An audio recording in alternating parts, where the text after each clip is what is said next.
ships, though these spouts face in every direction. They are covered by all manner of tangled life, often so encrusted that they appear to be part of the physical landscape in which things live, rather than organisms in their own right.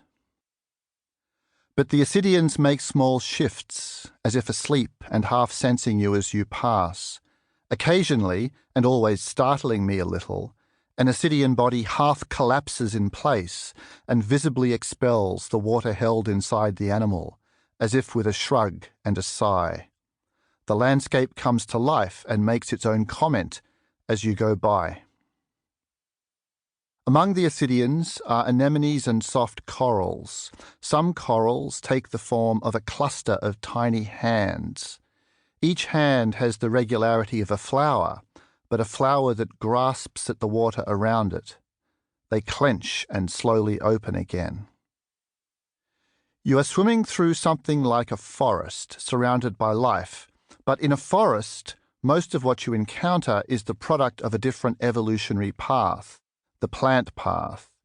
In the sponge garden, most of what you see are animals. Most of those animals, all except the sponges themselves, have nervous systems, electrified threads that stretch through the body. These bodies shift and sneeze, reach and hesitate. Some react abruptly as you arrive. Serpulid worms look like tufts of orange feather fixed to the reef, but those feathers are lined with eyes and they vanish if you come too close. One can imagine being in a green forest and finding the trees sneezing and coughing, reaching out hands, glimpsing you with invisible eyes. This slow swim out from shore is showing you remnants and relatives of early forms of animal action. You are not swimming into the past. The sponge, ascidian, and coral are all present-day animals, products of the same span of evolutionary time that produced humans. You are not among ancestors, but far-removed cousins, distant living kin.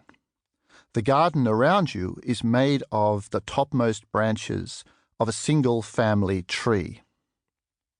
Farther out and under a ledge is a tangle of feelers and claws, a banded shrimp.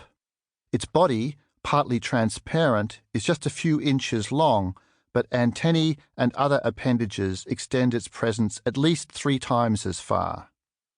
This animal is the first I've mentioned that might see you as an object, rather than responding to washes of light and looming masses. Then, a bit farther still, on top of the reef, an octopus is stretched out like a cat, a very camouflaged cat, with several arms extended and others curled. This animal watches you too, more overtly than the shrimp, raising its head in attention as you pass. Matter, Life and Mind. Something was dredged from the depths of the North Atlantic by HMS Cyclops in 1857. The sample looked like seafloor mud. It was preserved in alcohol and sent to the biologist T.H. Huxley. The sample was sent to Huxley not because it seemed especially unusual, but because of an interest, both scientific and practical, in seafloors at the time. The practical interest stemmed from the project of laying deep-sea telegraph cables. The first cable to span and send a message across the Atlantic was completed in 1858, though it lasted only 3 weeks when the insulation failed and the signal-carrying current leaked away into the sea.